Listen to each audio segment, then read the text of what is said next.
মা, আমি তোমাদের মতের বাইরে গিয়ে বিয়ে করে ভুল করেছি। তোমাদের জামাই আমাকে খুব নির্যাতন করছে। মা, আমার ফোন বন্ধ থাকলে বুঝবা তোমাদের জামাই আমাকে মেরে ফেলেছে। এ কথাগুলো মাকে মুঠোফোনে বলেছিলেন সিনথিয়া। যে কথাগুলো মাকে আগের রাত বলেছিলেন, সকালে সেটা সত্য হয়েছে। স্ত্রীকে হত্যা করেছেন স্বামী।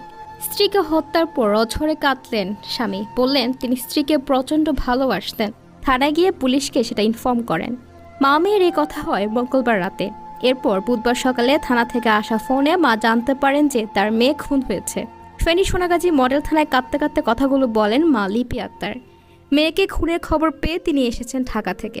তার মেয়ে সিনথিয়া ইসলাম খুশবু খুন হয়েছে স্বামীর হাতে। সিনথিয়ার বয়স হয়েছিল 24 বছর।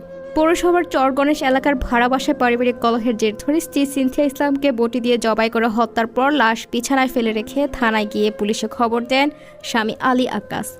স্বামীর বয়স